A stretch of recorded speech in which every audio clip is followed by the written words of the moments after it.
Tidak ada suaranya ya?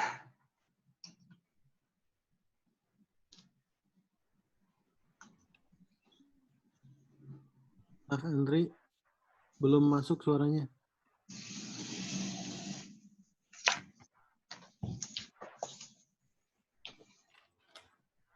Cek satu. Ada? Ya, ada. Dimulai saja. Iya, dimulai.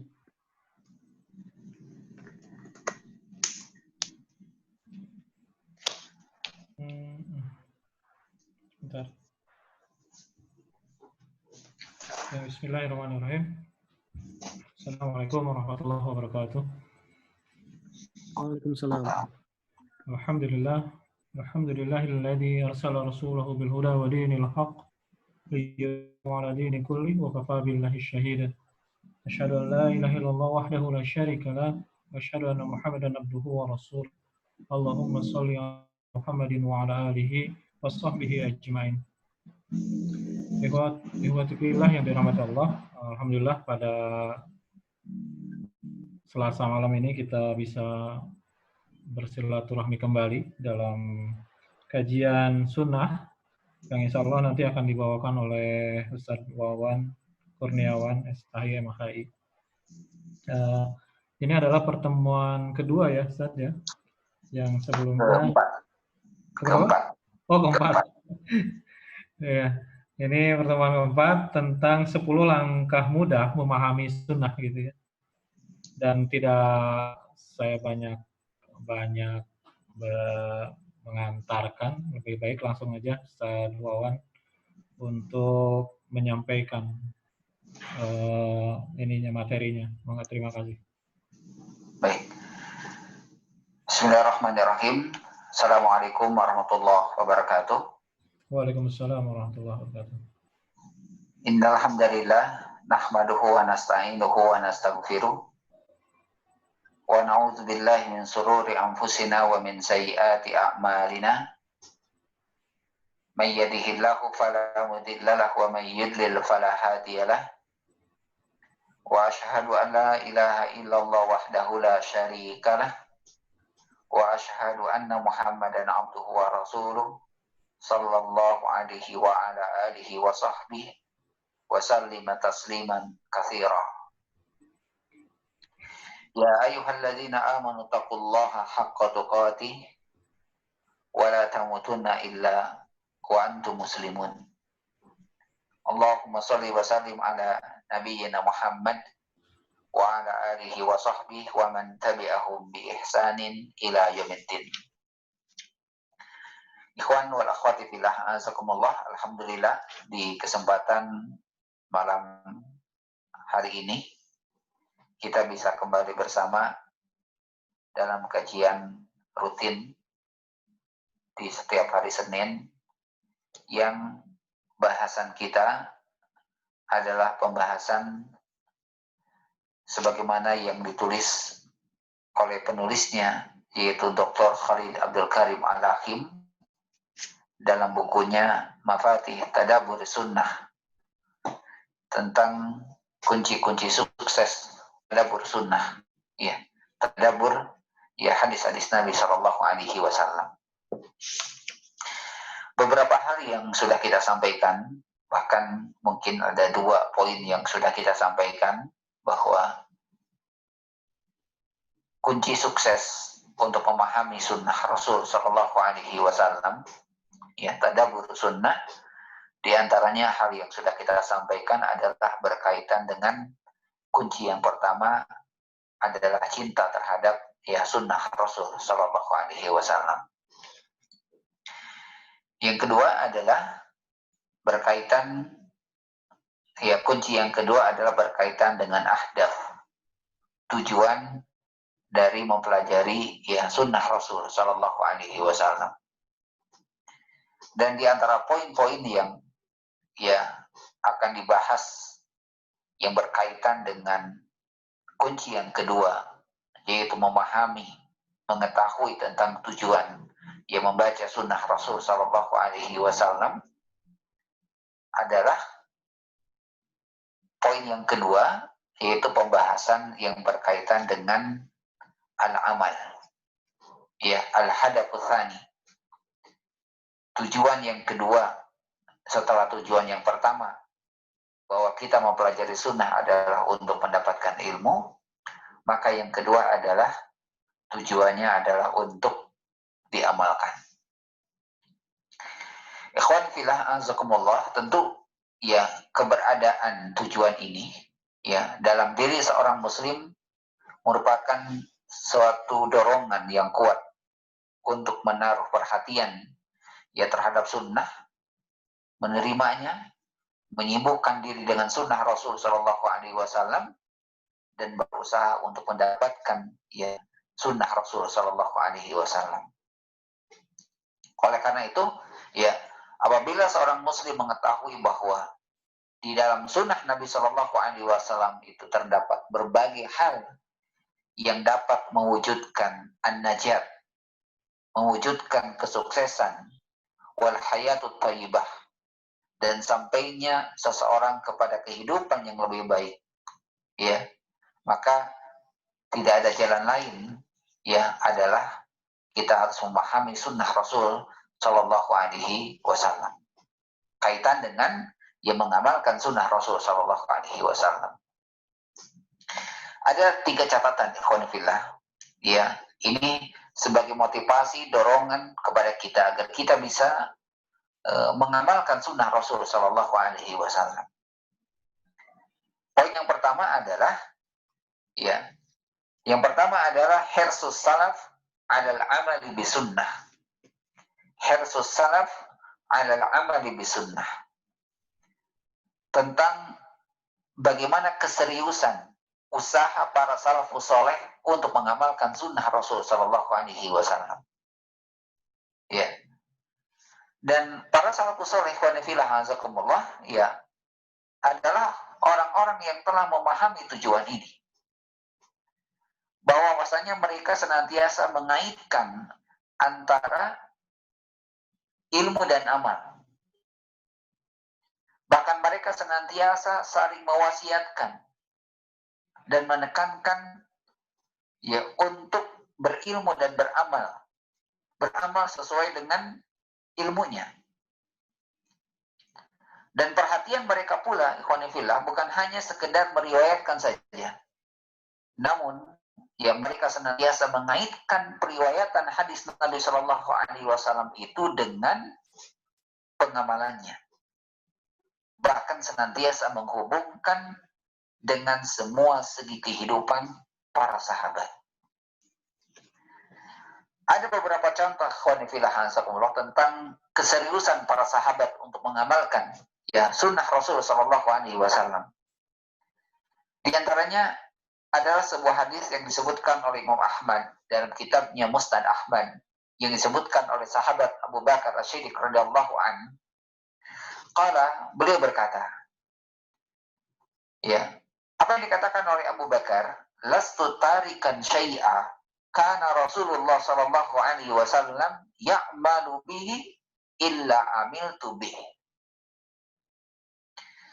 Kata Abu Bakar, saya tidak pernah meninggalkan sesuatu pun yang dikerjakan Rasul sallallahu alaihi wasallam, melainkan saya juga pasti melakukannya. Bayangkan, ikhwan fillah, kata Abu Bakar, saya tidak pernah meninggalkan sesuatu yang pernah dilakukan oleh Nabi Shallallahu Alaihi Wasallam. Kenapa? Beliau mengatakan, wa inni akhsha in taraktu syai'an min amrihi an azigh. Kata Abu Bakar, ya saya takut bila saya meninggalkannya, in taraktu syai'an, jika saya meninggalkannya, kata saya akan termasuk orang-orang yang menyimpang. Ya. Maka apatah lagi ketika mereka ya jauh dari sunnah Rasul Shallallahu Alaihi Wasallam. Jadi Abu Bakar adalah orang yang senantiasa mencari sumber ilmu yang datang dari Rasul Shallallahu Alaihi Wasallam, dan selama itu pula beliau berusaha untuk melakukan sebagaimana yang dilakukan oleh Rasul Shallallahu Alaihi Wasallam. Dan jika beliau meninggalkannya, kata Abu Bakar, saya khawatir termasuk orang-orang yang menyimpang. Kita lihat juga dalam kisah yang lain, kisah masyhur dari sahabat Umar bin Khattab radhiyallahu anhu, ya, annahu jaa ila al-hajar al-aswad, ya, ketika suatu hari, ya, Umar bin Khattab radhiyallahu anhu mendatangi Hajar Aswad, dan kemudian beliau menciumnya. Faqala, kemudian beliau berkata, inni a'lamu annaka hajar la tadurru wa la tanfa'. Kata Umar, ya, aku tahu bahwasanya kamu ini adalah batu. La tadurru wa la tanfa', yang tidak bisa mendatangkan mudarat dan juga tidak bisa mendatangkan manfaat. Tidak menyebabkan orang celaka karena menciummu, dan tidak menyebabkan orang sehat karena menciummu. Walaula anni, karena sesungguhnya engkau adalah batu biasa, batu saja. Walaula anni ra'aitu an-nabiyya sallallahu alaihi wasallam yuqabbiluk maqabbaltuk. Andaikan aku tidak melihat, ya, ketika Rasulullah sallallahu alaihi wasallam menciumnya, maka niscaya aku tidak akan menciumnya. Nah, ini ikhwanifillah, bagaimana para sahabat melakukan sesuatu berdasarkan keterangan-keterangan yang nyata yang dilakukan oleh Nabi Shallallahu Alaihi Wasallam. Bahkan ketika kaum muslimin mencium Hajar Aswad adalah sesuatu yang sunnah karena mengikuti Rasulullah Shallallahu Alaihi Wasallam, bukan berarti bahwa batu itu yang mendatangkan manfaat ataupun mudarat. Ini bagaimana para sahabat mengamalkan sunnah tersebut, mengamalkan sesuatu yang dilihat oleh Rasul, sesuatu yang dilihat yang dilakukan oleh Rasul Sallallahu Alaihi Wasallam. Begitu pula ikhwanifillah, dalam riwayat yang lain disebutkan oleh Ya'na bin Abi Umayyah, qala, ya, tibtu ma'a Umar bin Khattab radhiyallahu anhu, ya, dari Ya'na bin Umayyah, di mana beliau berkata, saya pernah melakukan tawaf, ya, bersama Umar bin Khattab radhiyallahu anhu, ya. Maka ketika saya sampai di Rukun Yamani, ya, di samping pintu Ka'bah, ya, dan Hajar Aswad, maka saya memegang tangannya untuk mengusap rukun tersebut. Maka Umar berkata, ya, apa yang dikatakan oleh Umar bin Khattab radhiyallahu anhu, "Fahal ra'aitahu yastalimu?" Apakah engkau pernah melihat, ya, Rasulullah mengusapnya? Apakah engkau pernah melihat Rasulullah mengusapnya? Maka maka aku berkata, la, tidak pernah aku melihat. Maka apa kata Umar? Ya, Umar mengatakan bahwa jangan kau lakukan, sebab pada diri Rasulullah Shallallahu Alaihi Wasallam itu terdapat contoh yang baik. Ini pentingnya kita mengamalkan bahwa bagaimana para sahabat dahulu, ya, begitu semangat, ya, untuk mengamalkan, ya, sunnah Rasul Shallallahu Alaihi Wasallam. Bahkan sesuatu yang dilakukan oleh Rasul Shallallahu Alaihi Wasallam, mereka berusaha untuk melakukan dan menjaga sampai akhir hayatnya.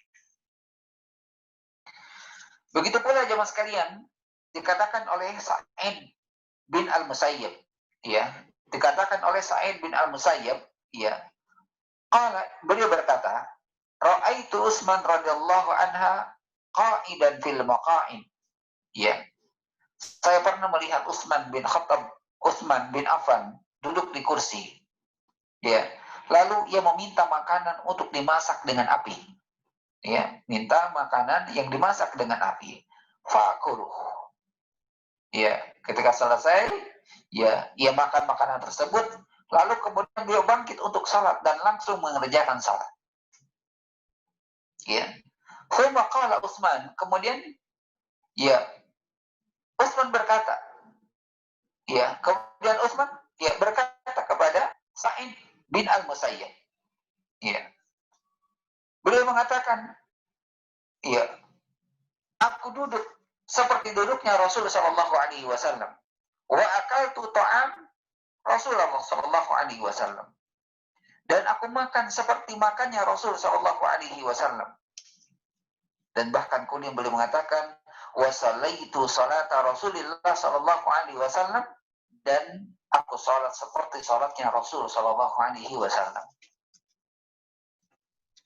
Jadi ikhwanifillah, bagaimana ya sahabat begitu besar perhatian terhadap mengamalkan sunnah Rasul Shallallahu Alaihi Wasallam sampai ya Utsman bin Affan mengatakan bahwasanya saya duduk ini seperti duduknya Rasul Shallallahu Alaihi Wasallam, saya makan seperti makannya Rasul Shallallahu Alaihi Wasallam, wasalaitu salata Rasulillah Shallallahu Alaihi Wasallam, dan aku salat sebagaimana Rasulullah Shallallahu Alaihi Wasallam salat. Kita makan dengan tangan kanan, selesai makan, kemudian kita menjilatinya, ya. Kita melakukannya karena apa? Mengikuti sunnah Rasul Shallallahu Alaihi Wasallam. Pasti dalam sunnah itu ada kebaikan, ya. Di dalam sunnah itu ada kebaikan. Ikhwani fillah, azakumullah, ini di antara bagaimana para sahabat begitu gemar, ya, mengamalkan sunnah Rasul Shallallahu Alaihi Wasallam, dan apa yang dilakukan oleh Rasulullah, mereka melakukannya tanpa kemudian mereka harus bertanya kepada Rasulullah Shallallahu Alaihi Wasallam. Begitu pula ikhwani fillah, ya, disebutkan oleh Ali bin Abi Thalib radhiyallahu anhu, anna Fatimah radhiyallahu anha atat Nabiya Shallallahu Alaihi Wasallam. Diceritakan ya Ali bin Abi Thalib bahwa Fatimah pernah mendatangi Nabi Shallallahu Alaihi Wasallam meminta seorang pembantu. Ya, Fatimah, ya, putri Rasulullah Shallallahu Alaihi Wasallam datang kepada Rasulullah Shallallahu Alaihi Wasallam meminta seorang pembantu. Maka apa kata Nabi Shallallahu Alaihi Wasallam? Rasul mengatakan, ala ukhbiruka ma huwa khairun lak min. Maukah saya beritahu sesuatu yang lebih baik bagimu dari itu semua? Tusabbihina Allah inda manamika salasaun wa salasin wa tuhammidina Allah salasan wa salasin wa tukabbirina Allah arba'an wa salasin. Kata Nabi Shallallahu Alaihi Wasallam, maukah saya beritahu tentang sesuatu yang lebih baik dengan sesuatu yang engkau minta? Ya, maka kemudian Rasulullah mengatakan, bertasbihlah kepada Allah Subhanahu wa taala ketika engkau hendak tidur sebanyak 33 kali, dan ucapkan tahmid sebanyak 33 kali, dan kemudian membaca takbir sebanyak 34 kali. Ya, sebanyak 34 kali. Sebagaimana disebutkan oleh Imam Ahmad dalam kitabnya Musnad Imam Ahmad. Maka ikhwan fillah azakumullah, ketika ya Fatimah menyampaikan itu kepada Ali bin Abi Thalib, maka apa yang dikatakan oleh Ali bin Abi Thalib saat itu, ya, beliau mengatakan, ya, qala Ali radhiyallahu anhu, fama taraktuha ba'daha. Fama taraktuha ba'da. Beliau mengatakan, setelah aku mendengarkan itu, maka aku tidak pernah meninggalkannya kembali. Ya. Bahkan ada seseorang yang bertanya apakah juga malam Siffin, maka Ali menjawab, demikian juga lah dengan malam Siffin. Ya. Ini jadi jamaah sekalian ikhwan fillah, ya, walaupun di musim dingin, ya, atau musim panas, maka beliau tidak pernah meninggalkannya.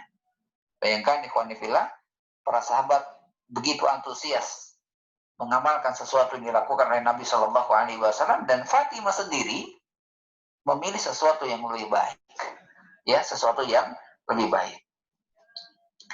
Begitu pula ikhwan fillah dalam riwayat yang lain, ya, dikatakan oleh Maisarah At-Tahawi, ya, di mana qala, beliau berkata, ra'aitu Aliyan yashrabu qa'iman. Ya, Maisarah At-Tahawi pernah berkata, saya pernah melihat, ya, Ali, ya, minum sambil berdiri.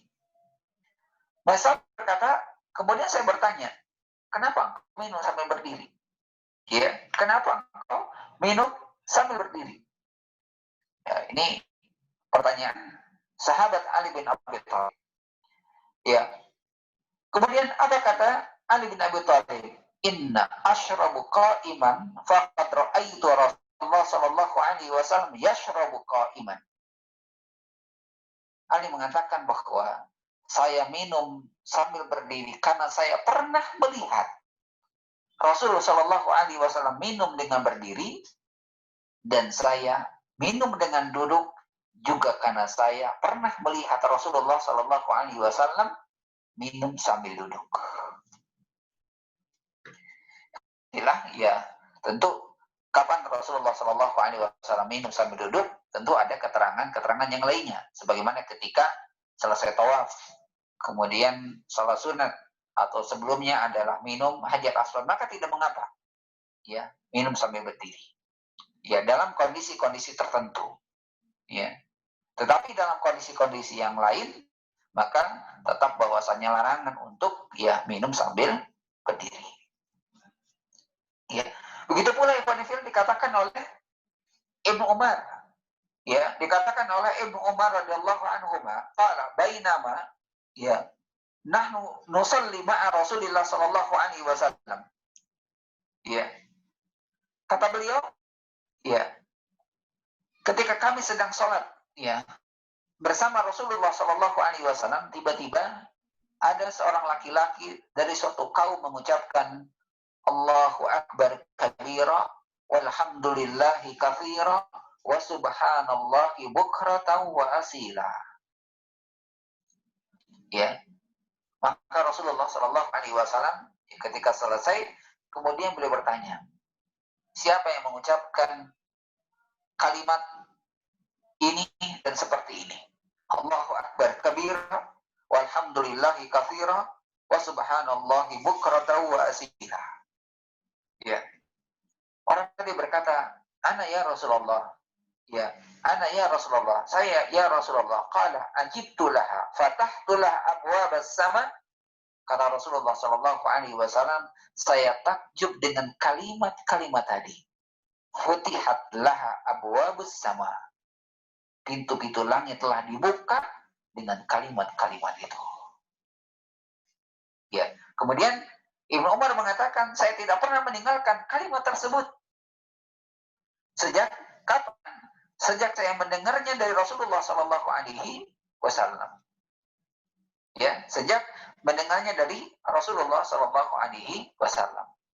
Nah ini, ya poin yang pertama yang berkaitan dengan mengamalkan ilmu, bahwa kita melihat, ya saat kita mengamalkan ilmu yang menjadi pondasi dasar kita untuk bisa mengamalkan dan, ya lebih semangat untuk mengamalkan, di antara motivasi-motivasi yang kuat adalah membaca kisah-kisah para sahabat yang berkaitan dengan semangatnya mereka mengamalkan sesuatu yang pernah dilakukan oleh Rasulullah Shallallahu Alaihi Wasallam. Itu poin yang pertama yang berkaitan dengan ya mengamalkan ilmu. Ya. Poin yang kedua, ikhwani fillah, berkaitan dengan mengamalkan ilmu. Tentu saat kita mengamalkan ilmu ada tingkatan-tingkatan. Ya, ada tingkatan-tingkatan. Dan saat kita mengamalkan ilmu, syaratnya adalah ittiba. Syaratnya adalah ikuti sunnah. Ya, jadi para sahabat tadi ada yang minum sambil berdiri, kemudian mencium hajar aswad, ya, atau yang lainnya. Kenapa? Karena mengikuti apa yang dilihat oleh sahabat tersebut, sesuatu yang dilakukan oleh Rasulullah SAW. Maka poin yang kedua, poin yang sangat penting, yang sangat urgent saat kita mengamalkan sunnah Nabi Shallallahu Alaihi Wasallam, syaratnya yang kedua adalah ittiba, mengikuti sunnah. Dan mengikuti sunnah itu, ikhwan fillah, ada tingkatannya, tingkatan maratib ittiba'i sunnah. Ya, kaitan dengan tingkatan-tingkatan mengikuti sunnah ada berapa? Ada 4. Ya, 4 tingkatan mengikuti sunnah. Yang pertama adalah sima'ul hadis. Ya, au qira'atuhu wa ta'akkad min sihhatih. Yang pertama adalah mendengar. Ya, atau membaca hadis. Mendengar atau membaca hadis sambil memastikan tingkat kesahihannya. Saat kita mendengar satu hadis Nabi Shallallahu Alaihi Wasallam, maka tingkatan-tingkatan ittiba bukan hanya sekedar mendengar, tapi berusaha untuk membaca hadis tersebut dan memastikan ya tingkat kesahihannya. Jangan sampai ya ada satu hadis yang mungkin kalau di masyarakat yang penting hadis, bahkan sampai ada istilah ya lemah-lemah juga hadis. Tentu ini adalah sesuatu yang menyelisih sunnah Rasul Shallallahu Alaihi Wasallam. Karena poin dalam mengikuti sunnah adalah mengikuti tuntunan Rasul Shallallahu Alaihi Wasallam. Saat kita membaca hadis-hadis Nabi Shallallahu Alaihi Wasallam, harus jelas sumbernya dari Rasulullah Shallallahu Alaihi Wasallam. Makanya Rasulullah mengancam kepada orang-orang yang mendustakan sesuatu yang datang. Ya man kadzdzaba alayya muta'ammidan, barang siapa seseorang yang mendustakan sesuatu yang datang dariku, maka minan nar, maka tempatnya adalah api neraka. Jangan sampai seseorang menyandarkan sesuatu kepada Rasul Shallallahu Alaihi Wasallam, tetapi Rasulullah tidak melakukannya. Ya, jadi tingkatan mengikuti sunnah. Pertama adalah apa? Mendengar. Boleh jadi kita mendengar. Atau yang kedua, ya, atau ikhwanifillah adalah membaca hadis. Ya, jadi mendengar atau membaca hadis dengan memastikan kesahihan hadis. Ya. Yang kedua adalah hifdzu lafdzul hadis. Yang kedua adalah menghafal lafaznya. Ya, menghafal lafaznya. Dan para sahabat subhanallah, ya luar biasa ikhwanifillah, daya ingat para sahabat ya sesuatu yang sangat luar biasa. Kenapa? Karena Rasulullah Shallallahu Alaihi Wasallam ya, para sahabat mengumpulkan hadis Nabi Shallallahu Alaihi Wasallam itu setelah apa? Setelah Rasulullah Shallallahu Alaihi Wasallam wafat, bahkan setelah Al-Quran dibukukan. Setelah Al-Quran menjadi mushaf, baru hadis-hadis Nabi Shallallahu Alaihi Wasallam dikumpulkan. Itu menunjukkan apa? Kekuatan daya ingat para sahabat. Ya, hifdzul lafdzil hadis, menghafal. Ya, lafaz-lafaz hadis Nabi Shallallahu Alaihi Wasallam. Ya, jangan sampai kita orang-orang yang cinta kepada sunnah Nabi Shallallahu Alaihi Wasallam, tapi tidak ada usaha pada diri kita. Untuk apa? Untuk menghafal hadis-hadis Nabi Shallallahu Alaihi Wasallam. Walaupun tidak semua orang dan bahkan hanya sedikit, ya, yang diberikan kemampuan yang mampu menghafal begitu hadis-hadis Nabi Shallallahu Alaihi Wasallam. Paling tidak bagi kita adalah menghafal bagian-bagian kecil sunnah Rasul Shallallahu Alaihi Wasallam. Bahkan yang paling penting yang harusnya kita hafal adalah berkaitan dengan amal-amal keseharian kita. Minimal misalkan hadis-hadis tentang ibadah, tentang sholat, dari mulai takbir sampai salam, bahkan sampai zikir-zikirnya, coba kita baca hadis-hadis Nabi Shallallahu Alaihi Wasallam. Atau berkaitan dengan ya amaliyah harian, ya akhlak-akhlak harian, adab, etika harian, ikhwanifillah. Kenapa? Nah itu sangat sesuatu yang mudah untuk dihafal. Kenapa? Karena begitu kita baca, langsung bisa kita terapkan, langsung kita lakukan. Jangan sampai kemudian hafalannya banyak, akidahnya bagus, tetapi kemudian ya akhlak, ya etika seseorang justru jauh dari kebaikan-kebaikan. Ya, ini tingkatan yang kedua, ya, dalam mengikuti sunnah Rasul Shallallahu Alaihi Wasallam. Jadi mendengar atau tadi membaca, ya, hadis sambil memastikan kesahihan hadis, ya. Tentu ikhwanifillah, poin yang pertama ini adalah berkaitan dengan bagaimana kita berusaha untuk sering-sering bertanya, ya, kepada siapa? Kepada ahlul ilmi. Kemudian yang kedua adalah menghafalnya, menghafal lafaz-lafaznya. Dan yang ketiga adalah fiqhul hadis, ya, wa hifdzu ma'ani. Memahami hadis dan menghafal maknanya. Memahami hadis dan menghafal maknanya. Karena ikhwanifillah belum tentu terkadang kita membaca satu hadis, belum apa yang kita pahami, apa yang kita terjemahkan itu yang dimaksud. Butuh penjelasan. Ikhwanifillah, ya, mayoritas keumuman hadis-hadis Nabi Shallallahu Alaihi Wasallam itu adalah sesuatu yang mudah dicerna, mudah difahami. Hanya bagian-bagian tertentu saja yang membutuhkan penjelasan para ulama. Ini jadi poin yang ya ketiga adalah memahami hadis.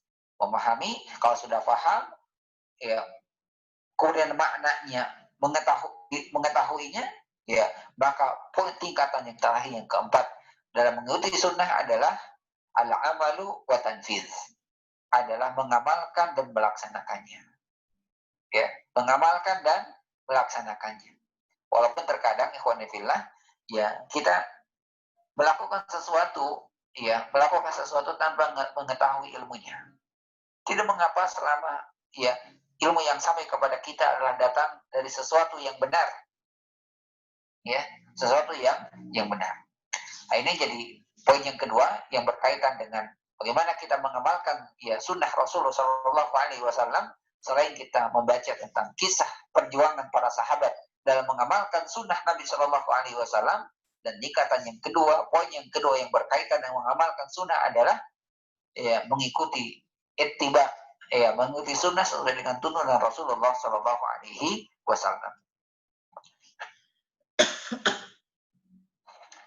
Kemudian, ya, yang terakhir, yang ketiga ikhwan fillah, yang berkaitan dengan usaha dalam mengamalkan sunnah Rasulullah SAW adalah at-tarbiyatu wa tadrib ala al-amali bi sunnah.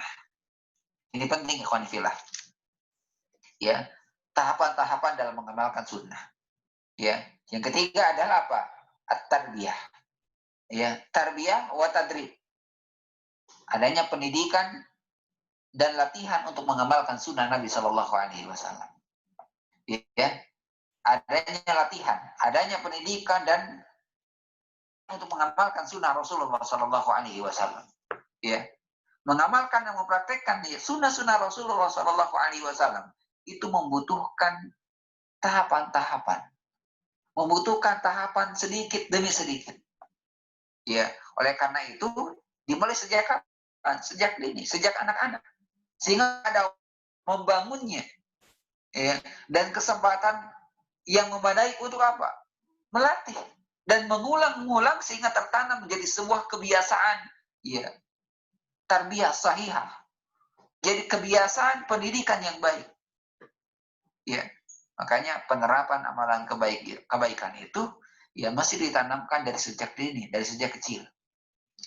Ya, sebagaimana disebutkan oleh Abdullah bin Mas'ud radhiyallahu an, ya, hafidhu ala abnaikum fi shalah wa amuduhumul khair fa innal khaira adah.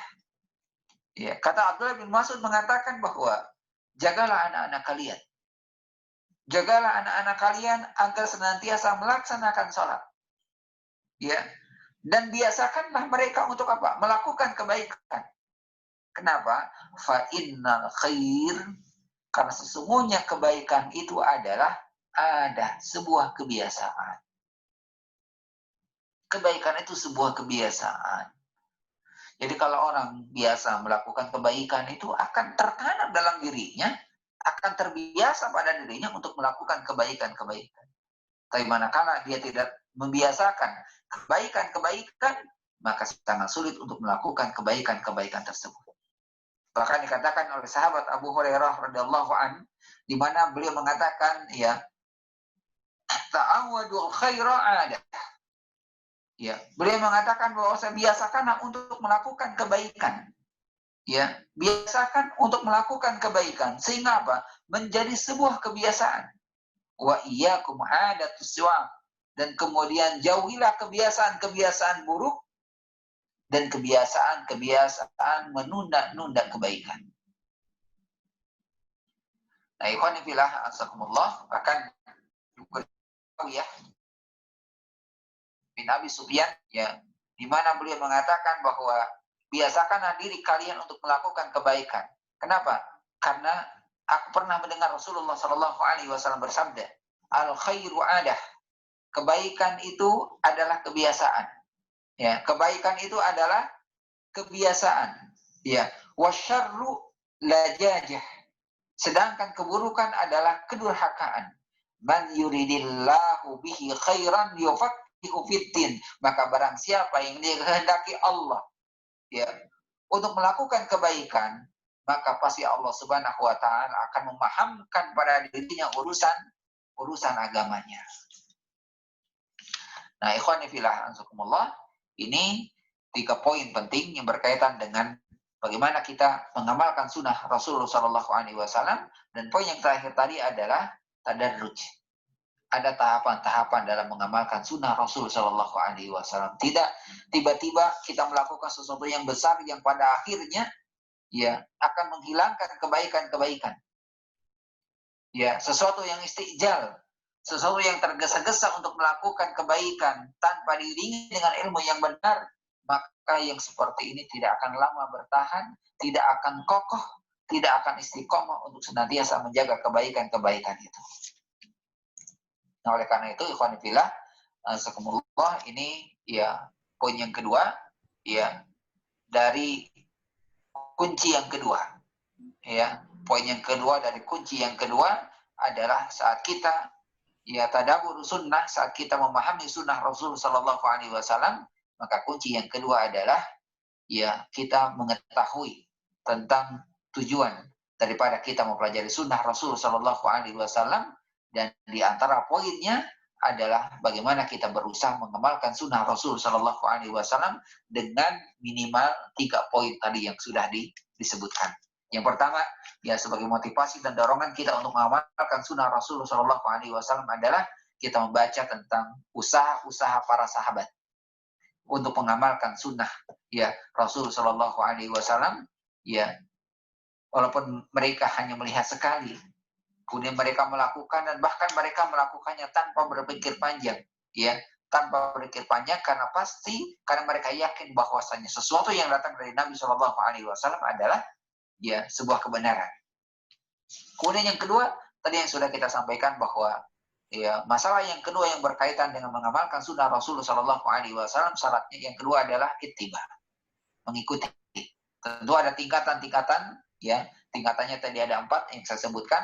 Yang pertama adalah mendengar atau membaca ya sambil memastikan tingkatan ya kesahihan hadis tersebut, kemudian berusaha menghafalnya, kemudian berusaha memahami ya dan menghafal maknanya, dan yang keempat adalah mengamalkan dan melaksanakannya, dan kemudian poin yang ketiga yang terakhir adalah ya tadarruj, ya tadarruj at-takrib, ya tadrib, yaitu adalah dengan cara mengamalkan sunnah itu dengan bertahap, ya dengan bertahap, bahkan ya bisa jadi kita melakukannya dari sesuatu yang mudah, bukan dari sesuatu yang berat, ya untuk memudahkan amalan-amalan ya tersebut. Wallahu Ya. Konfilah semula, saya kira ini saja yang bisa Anda sampaikan di kesempatan malam hari ini.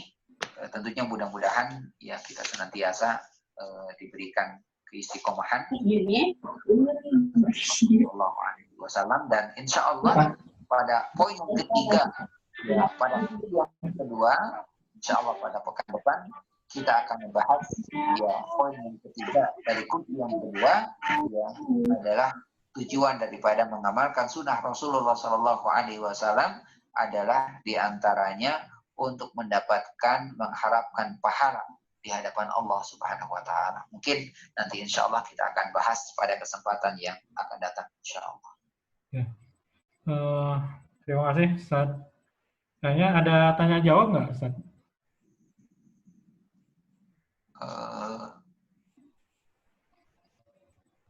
Atau cukupkan aja lah.